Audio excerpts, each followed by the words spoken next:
Welcome and thank you for joining us for Coffee with Hillary and Les, brought to you by State of Mind Hypnosis and Training Center, located in the heart of the Kawartha Lakes. This is our almost daily community podcast about the mind and how you might change it in the most simple and helpful ways. Every day we sit, staring at the lake and sipping our coffee, having a chat about hypnosis and how to make those meaningful adjustments to our state of mind. Because nothing is more important than your state of mind. Good. Well, today we started really our morning coffee with you talking about music you were listening to or using while you were meditating this morning. And I just thought, well, that'd be a good topic for us to talk about.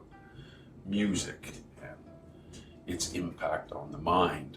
Mm-hmm. Which most people are already familiar with, using music to improve their mood and improve their general disposition and, to motivate them and things like that. Yeah. But I thought, apart from people playing their favorite music, maybe we could talk about music that helps the hypnotic state, that helps the mind balance out. Why don't you... what was the name of the thing you listened to this morning? It's called Hue, H-U, and it is The Sound of Soul by Ekankar. Just on Spotify, and it's about, I thought it was longer, but it's about 20 minutes. And yeah, so I just put that on. I actually had a good sleep last night, so I was up early. And just kind of went into meditation, did some yoga while I was listening to it. And it's just a basic sound. What's your history with it? Like listening to it? Yeah. I can't remember what exactly drew me to it in the beginning. I know I feel like I was looking up music to help with anxiety, and that came up somewhere, maybe online in a browser, and then I searched for it on Spotify. Now, I was in college at the time, going through anxiety, and so I would get up and I would go to the college really early in the morning, like 6 a.m., and just sit there and listen to it for 45 minutes to an hour. And just focus on my breathing and stuff. So it helped. It helped with that. And it really is just it's almost like a white, to me it's like a white noise in the background.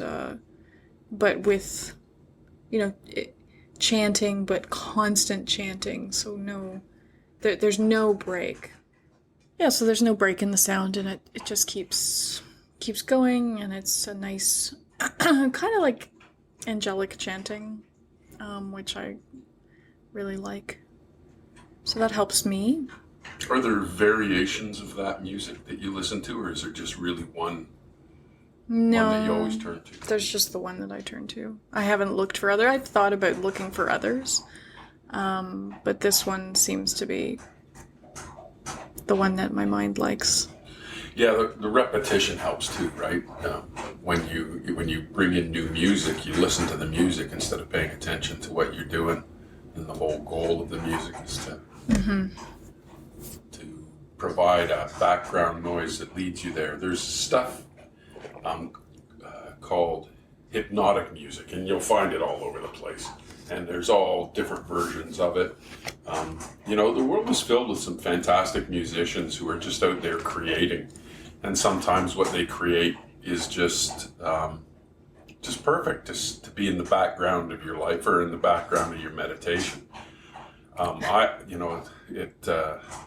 What's funny? I'm just laughing at the crunching of our dog eating. Yes, the sounds. The sounds that we hear, the music of the dog eating. Yeah, the music of our life is it's off in the background and we don't notice it. Mm-hmm. But it helps because it provides a peace, knowing that the dog is happy and healthy, I can know that subconsciously. Yeah. Now she just turned to look at me. Are you listening to me? Yeah.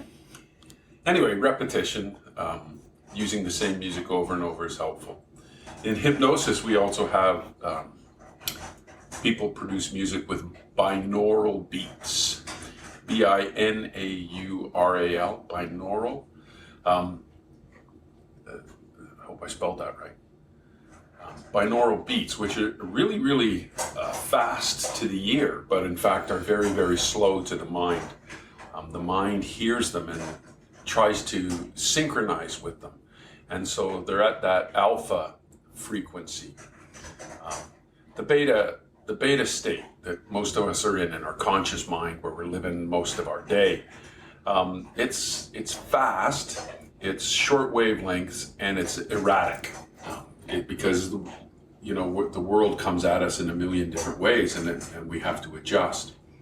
The idea of moving into the alpha state is to sort of slow our mind and more regularize those wave patterns, and that takes us further into the theta state. The alpha state is the gateway to the theta state. So you can get this music that do you see it in front of you? Mm-hmm, yeah. So spell it. binaural. Hope I spelled it right. Anyway, now you know. Binaural beats, and what they do is they induce your mind, your brain, to move towards the theta state, and in moving your brain waves there, it aligns your mind and helps you get into a deeper state more quickly. Binaural beats are cool because you can put them underneath other music that you want to listen to. So you'll find on Spotify or wherever you're looking, you'll find there's all kinds of music that has binaural beats in the background. You can also just get pure binaural beats. So much of this stuff is available online so easy. We use at the beginning of the podcast, and I'll put some samples in here when we mix this podcast down. We use what's called royalty-free music. There's a number of really incredible musicians out there who create music. They put it online and they sell it. And they sell it to people like us doing podcasts, or hypnotists who are using it in their office. And you don't have to pay a royalty when you use it. And there's some really creative stuff. Fundamentally, when you're using music, you want to find something, when you're trying to use it for things like self-hypnosis and meditation, you want to find music that doesn't have a beat. You want to find music that's just tonal. And I'm going to put a sample in there so you can hear what that sounds like.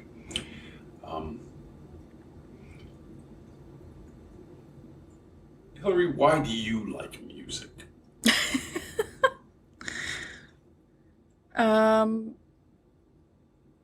Well, I'm a little bit of an oddball when it comes to music. I like music. Most of the music that I like is music without words. So, I like some instrumental music. Not a big fan of piano music, but I like instrumental, and like the chanting, that music without the beats, like you're talking about, and yeah, I just find that music to not trigger anything in my mind. So, for instance, if I'm listening to The Police, I am instantly triggered. And sometimes that's an okay trigger, and sometimes that's not an okay trigger because, childhood. So I tend to stay away from anything that triggers anything when it comes to music. I guess I'm just one of those people that is easily triggered by 70s and 80s music.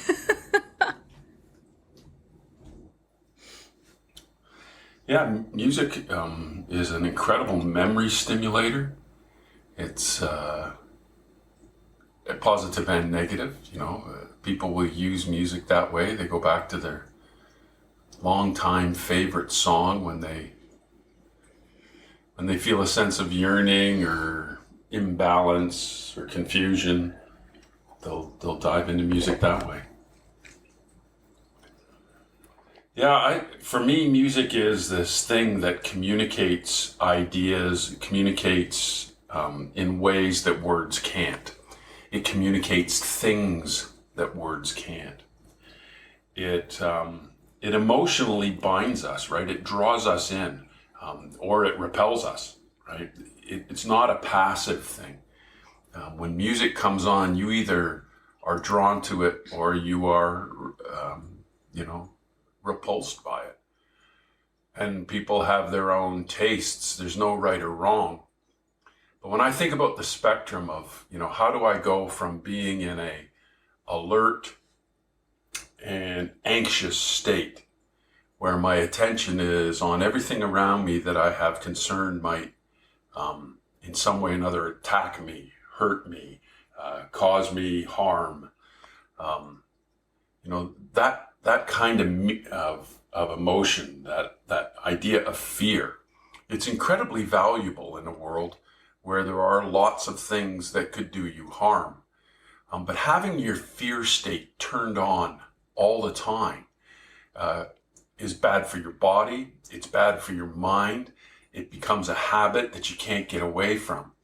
And any kind of tool that can take you away from your fear, or more importantly, can help you drain away the accumulated feelings of fear. Because that really is, anxiety is just fear stacked on fear to the point where you don't know what you're afraid of. You're just afraid. To have something like music to turn to, in some cases, to just draw you away from those thoughts into better thoughts, and in some cases to help you draw yourself down into a meditation or a prayer state or a self-hypnosis state. It's a great tool because it can cause the shift to happen quickly, rather than you wrestling with your thoughts and wrestling with your emotions. You can really quite quickly impose new emotions on yourself by throwing on your favorite old tune. Mm-hmm. Yeah, absolutely.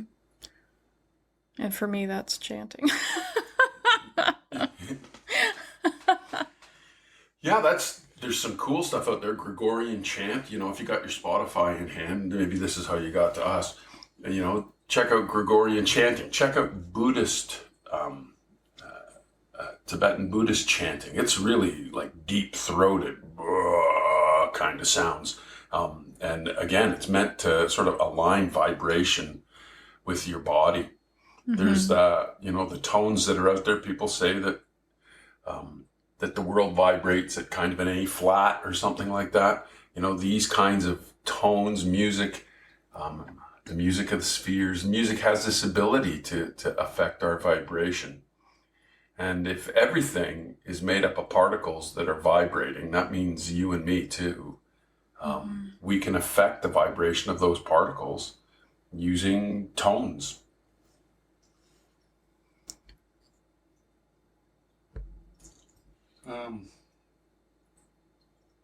I'll put some samples in this stuff. I'll see what I can find in the royalty-free world.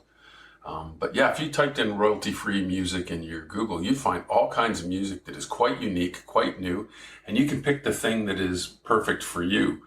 It was only a couple of weeks ago, Hillary and I were sitting going through a long list of royalty-free music to find the intro music that we use for our podcast, and that's where it comes from. Mm-hmm. What it cost us, $30, and now we can use it as much as we want. Mm-hmm. Yeah, there's regulations around how you use it, but yeah, it's a good way of accessing music that you might want to use for whatever you're doing. Yeah, and because it is unique to you, because it is not going to trigger reflections on other songs that you might like or dislike, you might find it a great place to start, to grab yourself a little piece of that music and turn that into your meditation music or your self-hypnosis music. But I'll put some samples on, and people can see how they feel about it. Let's touch briefly on white noise. It's funny, I had a client in the office the other day that mentioned that she couldn't hear the white noise machine any longer. And I said, "Oh, there was never a white noise machine in here." And she said, "Oh, really? I could have sworn there was." And I really liked it. It like helped me go into hypnosis. And I realized right away that it was our furnace. And it was the sound of the air moving out of the vents. And so we got that turned back on. But yeah, white noise. What would you say white noise? Ocean sounds, kind of like a sound. Yeah, ambient sounds. There can be sounds that you like the sounds of nature or the sounds of the ocean. And there can be sounds that are just a hiss, which is what white noise is, and it just seems to mask a lot of other sounds. Yeah. Yeah. It's interesting stuff, right? Because the sense that you use to wake up, for most people, waking up is a process of acknowledging sounds first. Your eyes are still closed. Your skin is just touching the warmth of your bed. So it's almost non-existent, but it is the sounds that bring us into consciousness, into awareness. When we want to wake somebody up, we call their name, right? It's just sound is that thing that takes us in and out of sleep, and it's the thing that you can use to manipulate, if you want, for lack of a better word, manipulate your level of awareness, your level of focus, attention. Mm-hmm. Yeah.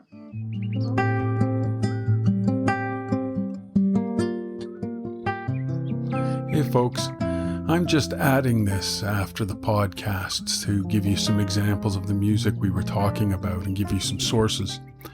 The music you were just listening to as this came in is music that we downloaded from a website called Pond5, pond5.com. Pond5 is a massive selection of all kinds of music and all kinds of genres with all kinds of instrumentations. And it's all royalty-free music, which means you buy it. It's going to cost you more. It's, more like $10 or $12 or sometimes $35 to buy the music. But then you can use the music in commercial purposes. Everything from background music on a podcast to theme music for your videos or in any way you want to use it, and you don't have to pay royalties on that music. It gives you access to all kinds of fantastic musicians, and I really like supporting them. So that music comes from there. If you're looking for some just basic meditation music, you might go to Zen Radio, or you might go to something called Upbeat, UPPBEAT, which is another royalty-free download, and they have a lot of free downloads there that you can use for meditation music. There's a limit to how much you can download per month, but you can get the free account. Of course, if this is really important to you, you can pay for that account. So there's the most common music we use is music we received as essentially a gift from our trainers way back when we became hypnotists. This is music that is used to support any kind of hypnosis. What makes this music unique is that it doesn't really have a beat.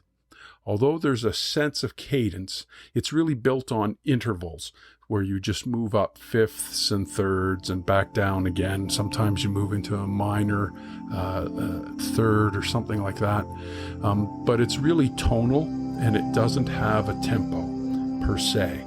So this is really useful in hypnosis because a beat will get you caught up with it. And as I said, we use binaural beats, which is a way to get your mind to sync up to the music. And so I'm going to give you a couple examples of that kind of music as well. Again, I just downloaded it off the web, and I've used it when I make recordings of hypnosis for clients, or when I make recordings for myself to do my self-hypnosis too.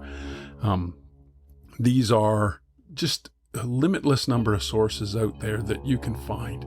I think if I gave you advice, the advice I'd give you is try to find music that doesn't really have a strong tempo, that is not really engaging, but is much more providing a tonal background. It will act as a kind of white noise to keep outside sounds away and out of your attention. And if you want to experiment, you can download the binaural beats, or more importantly, you can download music that has binaural beats in it. You'll recognize those beats by that wah, wah, wah, wah, wah, wah, wah sound. So here's just some examples and some sources, and I hope you find that useful. Needless to say, we all have our favorite playlists on Spotify, so I'm sure you'll keep playing those anyway. Hope that helps. We hope you enjoyed today's podcast and that maybe it helped even a little. If you have any questions, we would love you to send them along in an email to info@somhypnosis.com. Thank you for being part of the State of Mind community, and for more information about hypnosis and the various online or in-person services we provide, please visit our website, www.somhypnosis.com.